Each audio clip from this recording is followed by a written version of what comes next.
दोस्तों, टाइटैनिक उस दौर का सबसे बड़ा जहाज था और इसके बारे में कहा जाता था कि ये कभी भी डूब नहीं सकता, मगर ये अपने पहले सफ़र पे 15 अप्रैल 1912 को अटलांटिक ओशन में डूब गया था। टाइटैनिक पर 2224 लोग सवार थे। इस हादसे में तकरीबन 1500 लोग डूब गए थे और अटलांटिक ओशन एक कब्रिस्तान बन गया। दोस्तों, हमने कई लोगों से सुना होगा कि टाइटैनिक की डूबने की वजह एक बर्फीली चट्टान थी जिससे टाइटैनिक टकराया और उसका अगला हिस्सा पानी में बिल्कुल डूब गया था, लेकिन ये सच नहीं है। 106 साल की रिसर्च के बाद आज साइंटिस्ट कुछ ऐसा सामने लाए हैं जिसका पूरी दुनिया को नहीं पता। तो दोस्तों, आज की इस वीडियो में आपको टाइटैनिक के पीछे एक छुपा सच बताऊंगा जिसके बारे में जानकर आप हैरान रह जाएंगे। मगर वीडियो स्टार्ट करने से पहले एक छोटी सी गुजारिश है कि हमारा चैनल एसएन टेक्स को सब्सक्राइब करना ना भूलिएगा। दोस्तों, टाइटैनिक की लंबाई 883 फीट थी। ये बहरी जहाज से ज़्यादा एक शहर लगता था। टाइटैनिक के क्रू मेंबर्स को टाइटैनिक पूरी तरह से देखने में 2 हफ्ते लग गए थे। इससे आप अंदाज़ा बाखूबी लगा सकते हैं कि टाइटैनिक कितना बड़ा था। उस दौर में इस जहाज़ के बनने में $7.5 मिलियन लग गए थे। टाइटैनिक को तामीर करने में 3000 मजदूरों ने हिस्सा लिया। ये मजदूर सुबह 6 बजे से काम करना शुरू करते थे और हफ्ते में 6 दिन लगातार काम करते रहते थे, लेकिन फिर भी टाइटैनिक को तामीर करने में तकरीबन 26 महीने लग गए थे। इतने बड़े बहरी जहाज को तामीर करना कोई आसान काम नहीं था, इसीलिए टाइटैनिक को तामीर करते हुए 8 मजदूरों की जान चली गई थी और 240 मजदूर शदीद जख्मी हुए थे। दोस्तों, ये बात हर किसी के लिए बहुत हैरानकुन थी कि दुनिया का सबसे बड़ा बहरी जहाज सिर्फ एक बर्फीली चट्टान के टकराने से डूब गया था। मगर आपको हैरानकुन नई बातें सामने आई हैं कि टाइटैनिक के डूबने की असल वजह बर्फ नहीं थी बल्कि आग थी। अब आप जरूर हैरान हो रहे होंगे कि इतना बड़ा बहरी जहाज आग की वजह से कैसे डूब गया। दोस्तों, जर्नलिस्ट सेनान मलोनी तकरीबन 30 साल से टाइटैनिक पर रिसर्च कर रहा है। इस सहाफ़ी को टाइटैनिक के अंदर एक खास बात नजर आई जिस पर किसी ने भी तवज्जो नहीं दी थी।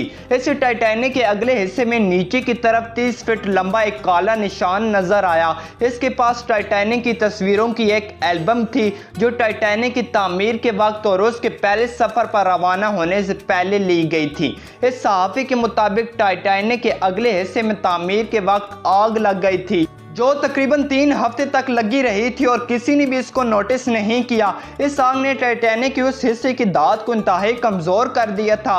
ये हिस्सा आग की वजह से तकरीबन 80% कमज़ोर हो गया और जब टाइटैनिक बर्फीली चट्टान से टकराया तो ठीक उसी हिस्से पर टकराया जो हिस्सा आग लगने से इंतहाई कमज़ोर पड़ गया था और इसी वजह से उस जगह सुराख हो गया, वरना शायद बर्फीली चट्टान के टकराने से टाइटैनिक को कुछ ना होता।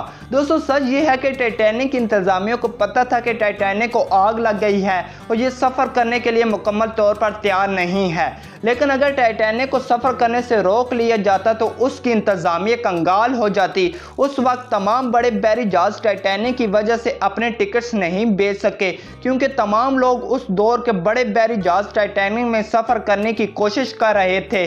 टिकट्स बिक चुकी थी और हर कोई इस जहाज पर सफ़र करने का इंतज़ार कर रहा था। टाइटैनिक की इंतज़ामिया ने बहुत बड़ी तादाद में कोयला भी खरीद लिया और इसलिए टाइटैनिक को सफ़र करने से रोकना नामुमकिन था और टाइटैनिक बरतानिया के शहर साउथहैम्पटन से अमरीकी शहर न्यूयॉर्क की तरफ रवाना हो गया। दोस्तों, टाइटैनिक किसी 5 स्टार होटल से कम नहीं था। इसको एक मशहूर होटल रिट्स की तरफ बनाया गया। इसमें कई स्विमिंग पूल, जिम्स, खूबसूरत सीढ़ियाँ और हर तरफ लगी हुई दिलकश पेंटिंग्स ने टाइटैनिक को और भी खूबसूरत बना रखा था। इस बहरी जहाज में खास तौर पर फर्स्ट क्लास में सफ़र करने वाले मुसाफिरों के लिए दुनिया भर की हर सहूलत मौजूद थी। दोस्तों, यहाँ तक कि टाइटैनिक का एक अपना अखबार भी था जिसका नाम द अटलांटिक डेली बुलेटिन था। ये अखबार टाइटैनिक के मुसाफिरों को अटलांटिक ओशन से बाहर की दुनिया के बारे में बाखबर रखने के लिए बनाया गया था, लेकिन इतनी सहूलियात होने के बावजूद भी दुनिया के सबसे बड़े बहरी जहाज में कोई दूरबीन मौजूद नहीं थी। सबसे पहले टाइटैनिक में आग लग जाना और फिर इसको जाने की इजाज़त देना और फिर हैरत अंगेज तौर पर इसमें एक भी दूरबीन का मौजूद ना होना इंतहाई हैरत की बात है। अगर टाइटैनिक में दूरबीन मौजूद होती तो शायद ये बच सकता था क्योंकि उस दौर में सोनार सिस्टम नहीं होता था, जिससे बहरी जहाज अपने सामने किसी भी खतरे को जान लेता है। इसलिए उस दौर में हर बहरी जहाज में दूरबीनें मौजूद होती थीं और कुछ लोगों का काम ही सिर्फ बहरी जहाज के आगे आने वाले किसी भी खतरनाक चीज को दूरबीन से देखना होता था। लेकिन दुनिया के इस सबसे बड़े बहरी जहाज में दूरबीन मौजूद ही नहीं थी। कुछ लोगों का यह भी कहना है कि टाइटैनिक में दूरबीन मौजूद थी, लेकिन उसको जहाज के एक खास हिस्से में रखा गया था। उस हिस्से की चाबी सिर्फ जहाज के सेकंड ऑफिसर डेविड ब्लेयर के पास थी। इस ऑफिसर को आखिरी वक्त जहाज से उतार लिया गया था। ये ऑफिसर जल्दबाजी में ये चाबी जहाज के कैप्टन को देना भूल गया। दोस्तों, अगर दूरबीन होती तो बर्फीली चट्टान को पहले ही देख लिया जाता और जहाज को मोड़ लिया जाता, मगर ऐसा नहीं हो सका। दूसरी बात टाइटैनिक की स्पीड थी, क्योंकि टाइटैनिक पहले ही लेट हो चुका था, इसलिए टाइटैनिक तयशुदा रफ्तार से काफ़ी तेज़ चल रहा था। इस जहाज़ की इंतज़ामिया की एक और बड़ी गलती ये थी कि इस जहाज़ में सिर्फ 20 लाइफ बोर्ड मौजूद थी, जबकि इस जहाज़ में 2224 मुसाफिर सवार थे, जिस वजह से तमाम मुसाफिरों को नहीं बचाया जा सका। इन लाइफ बोर्ड में ज़्यादातर फर्स्ट क्लास के मुसाफिरों को सवार किया गया।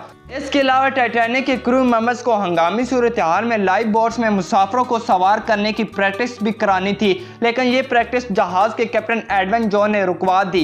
ऐसा क्यों हुआ ये कोई भी नहीं जान सका। इसकी वजह से टाइटैनिक के क्रू मेंबर्स को लाइफ बोट्स नीचे उतारने में 30 मिनट लग गए। अगर इनको तरबियत पहले से दी जाती तो शायद इनको सिर्फ 10 मिनट लगते और इस तरह कई जानें बचाई जा सकती थी। एक और हैरत अंगेज बात यह भी थी कि कैप्टन ने पहली 2 कश्तियों में 60 मुसाफिरों की कैपेसिटी होने के बावजूद सिर्फ 30 मुसाफिर भरे और टाइटैनिक से दूर चले गए। दोस्तों, टाइटैनिक की एक और बदकिस्मती ये भी थी कि जब टाइटैनिक डूब रहा था तो इससे डिस्टेंस सिग्नल निकाले गए। ये सिग्नल्स इमरजेंसी में निकाले जाते हैं ताकि आसपास मौजूद कोई और बहरी जहाज इन सिग्नल्स को देकर इस जहाज की मदद कर सके, मगर टाइटैनिक की दफ़ा ऐसा नहीं हुआ। यहाँ तक कि इससे थोड़ा दूर ही चलने वाला एक बहरी जहाज जिसका नाम कैफलोनिया था, उसने टाइटैनिक के इन सिग्नल्स को मुकम्मल तौर पर नज़रअंदाज कर दिया। उस जहाज के कैप्टन को बाद में नौकरी से भी निकाल दिया गया था। दोस्तों, क्या ये सभी बड़ी गलतियाँ इस बात की निशानदेही करती हैं कि टाइटैनिक का डूबना एक सोची समझी साजिश थी, मगर जो भी हो नुकसान सिर्फ उस जहाज में सफर करने वाले मुसाफिरों का जो अपनी जान से हाथ धो बैठे और उनके रिश्तेदारों का ही रहा जो दूसरों की साजिश का शिकार बन गए। तो दोस्तों, आज के लिए बस इतना ही। अगर वीडियो अच्छी लगी हो तो हमारा चैनल एसएन टेक्स को सब्सक्राइब करना और वीडियो को लाइक करना ना भूलिएगा।